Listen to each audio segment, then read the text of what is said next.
तो इस वीडियो के अंदर मैं एक्सप्लेन करूंगा BTS के अपकमिंग एपिसोड के नोवेल को। अब अगर आपने लास्ट नोवेल पार्ट नहीं देखा तो लिंक डिस्क्रिप्शन में मिल जाएगा, तो आप वहां से जाकर चेकआउट कर सकते हैं। सो पिछले एपिसोड में हमने देखा था कि सवन जैसे वहां से जाने वाला था उस समय उसके कानों में एक लड़की की आवाज आती है। जब सवन वहां पर गया था तो उससे पता चला था कि वो लड़की और कोई नहीं बल्कि नालेनियन है। अभी के समय नालेनियन के पीछे काफी सारे लोग पड़े हुए थे ताकि उससे फॉक्स ले सके, जिस वजह से सवन काफी गुस्से में आ चुका था। अब इस कारण से उसने एक ही अटैक में उन तीनों की हालत खराब कर दी। अब इससे पहले सवन और नालेनियन वहां से एस्केप कर पाते उससे पहले वहां पर वांगचेन नाम का एक लड़का आ गया, लेकिन पहले टकराव से वांगचेन को समझ में आ चुका था कि वो सवन का मुकाबला नहीं कर सकता। अब इस कारण से उसने भी अपनी कदम पीछे हटा के वहाँ से एस्केप कर गया। दूसरी तरफ सवन नालेनियन से यूनून के लोकेशन के बारे में पूछा था, जहाँ पर नालेनियन ने इसके लिए साफ साफ इनकार कर दिया, क्योंकि उसके टीचर ने कहा था कि अगर कोई भी उसके लोकेशन के बारे में पूछे तो साफ साफ सभी को मना कर देना, और खासकर सवन को। जिसके बाद सवन और नालेनियन हेवनली मोंडर पुल की तरफ रवाना हो गए थे। अब इसके आगे से इस पार्ट की स्टार्टिंग होती है। इस पार्ट की स्टार्टिंग में नालेनियन सवन की तरफ देखते हुए उससे कहती है, अगर हम हेवनली मोंडर पुल पे एक बार पहुंच गए तो इसका ये मतलब नहीं कि हम सेफ हो जाएंगे, वहाँ पर जाने के बाद तो हमारा खतरा और भी बढ़ जाएगा। नालेनियन के शब्द को सुनने के बाद सवन हैरान होते हुए उससे कहता है, आखिर कैसे? दूसरी तरफ नालेनियन को भी समझ में आ चुका था कि सवन को इसके बारे में जानकारी नहीं है, इसलिए नालेनियन उससे बताते हुए उससे कहती है, यहाँ पर काफी सारे खतरनाक मैजिकल बीस्ट ट्राइब है मौजूद है, जो कि हेवनली मोंडर पुल के ट्रू कंट्रोलर है, और वही तय करते हैं किसे इसके अंदर पार्टिसिपेट करना है और किसे नहीं। अगर तुमने वहाँ पर किसी से पंगा लेने की कोशिश की तो वो तुम्हें एक झटके में यहाँ से निकाल देंगे। और इस ट्राइब का नाम माउस ट्राइब है, और इस माउस ट्राइब के कुछ बीस्ट अपने आप को ट्रांसफॉर्म करके ह्यूमन के फॉर्म में भी ला सकते हैं, और इनकी पावर डोजों के 6 स्टार पे है, जिस वजह से तुम कोशिश करना कि इन्हें ऑफेंड ना करो।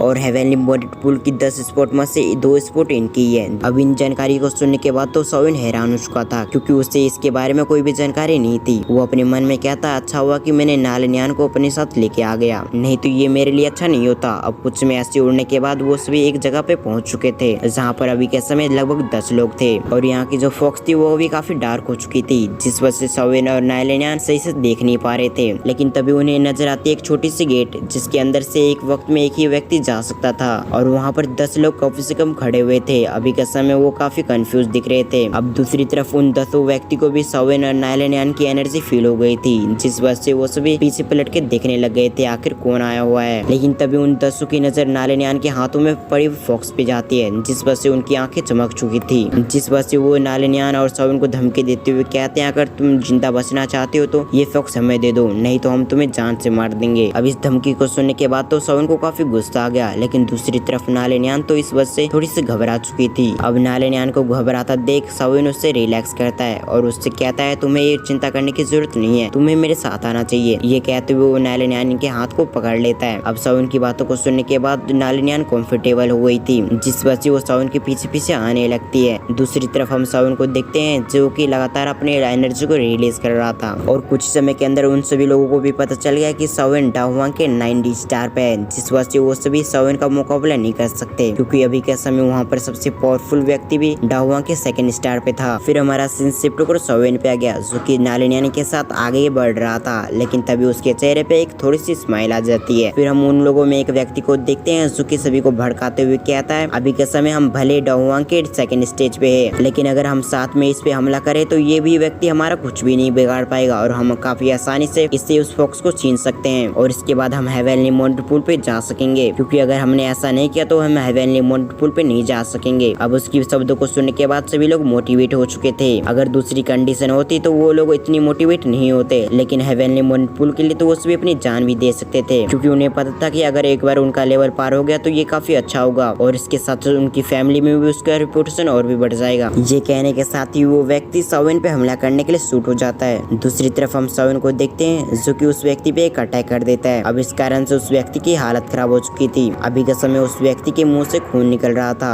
अब उस व्यक्ति को इतनी आसानी से हराता देख सभी लोग हैरान हो चुके थे। वो सभी समझ चुके थे कि उन्हें साथ में हमला करना होगा, तब जाकर वो सवन का साथ से कुछ बिगाड़ पाए। ये सब सोचने के बाद वो अभी आगे स्टेप बढ़ाने वाले थे। उसी समय सवन सभी से कहता है, इस बार तुम्हारी जान बच गई, लेकिन अगली बार मैं अपने आप को होल्ड बैक नहीं करूंगा। ये कहने के साथ ही सवन अपने अंदर से किलिंग इंटेंट निकाल रहा था। अब इस किलिंग इंटेंट को फील करते हुए सभी की रूह कांप गई थी। उन्हें समझ में आ चुका था कि सवन से मुकाबला करना उनके लिए बिल्कुल भी आसान नहीं होगा। अभी के समय वो लोग तो काफी मोटिवेट हो चुके थे, लेकिन किसी की भी हिम्मत नहीं हो रही थी कि वो सवन पे सबसे पहले हमला कर सके, जिस वजह से वो सभी एक दूसरे का चेहरा देख रहे थे, जैसे कि वो कह रहे हमला करने के लिए अब कौन जाएगा। अब दूसरी तरफ हम उस व्यक्ति को देखते हैं, फिर से वो खड़ा होते हुए सभी से कहता है अगर ये व्यक्ति एक बार हेवनली मोमेंट पूल के अंदर एंटर कर गया तो हम सभी हेवनली मोमेंट पूल के अंदर एंटर नहीं कर पाएंगे, इसलिए हमें कुछ भी करते हुए इस लड़के को यहाँ से जाने से रोकना होगा। ये सब कहते हुए वो लड़का अपने मुंह के खून को पोंछता है, जिसके बाद वो आसपास देखने लग गया था, क्योंकि उसे पूरी तरह से श्योर नहीं था कि वो सभी उसके कहने पे हमला करेंगे या फिर नहीं, इसलिए वो यहाँ से भागने का रास्ता ढूंढ रहा था ताकि ये लोग सावन के खिलाफ ना जाए तो ये खुद अपनी जान को बचा सके। अभी के समय वो व्यक्ति एस्केप करने का जगह ढूंढ ही रहा था, उस समय उसे महसूस होता है कि वो सभी लोग फिर से लड़ने के लिए तैयार हो चुके हैं। अब उस व्यक्ति ने इन शब्दों को जैसे कहा था, उस समय सभी व्यक्ति की उसी पे नजर जाती है, क्योंकि उसके सामने अचानक से अपेयर हो चुका था सावियन। अब दूसरी तरफ वो व्यक्ति सावन को अचानक से आता देख अपने सामने एक सील लगा लेता है और अपने कुछ स्टेप पीछे ले लेता है। उसे ऐसा लग रहा था कि वो सावन से बच चुका है, लेकिन तभी उसे महसूस होता है कि एक हैंड जिसपे जेट फ्लेम लिपटी हुई है वो उसकी तरफ आ चुकी है। अब जैसे वो जेट फ्लेम की हैंड उससे टकराता है तो वो 1 सेकंड में मारा जाता है। अब उसे खत्म करने के बाद भी सावन की आंखों में किलिंग इंटेंट खत्म नहीं हुई थी, जिस वजह से सभी लोग घबराए हुए थे। उन्हें समझ में आ चुका था कि अब जल्द से जल्द उन्हें एक्शन लेना होगा। अब इसी थॉट के साथ वो सभी सावन का मुकाबला करने के लिए पूरी तरह से रेडी हो चुके थे, लेकिन इससे पहले कोई हमला कर पाता उससे पहले हमारा ये पार्ट यहाँ पर एंड हो जाता है। अब अगर आपको एक्सप्लेनेशन अच्छा लगा तो वीडियो को लाइक करके चैनल को सब्सक्राइब कर लें, इसके साथ साथ बेल आइकन को ऑल पे प्रेस करना ना भूलें। तो अगर आपने लास्ट पार्ट नहीं देखा तो एंड स्क्रीन पे आ रहा होगा। जब तक के लिए थैंक्स फॉर वॉचिंग।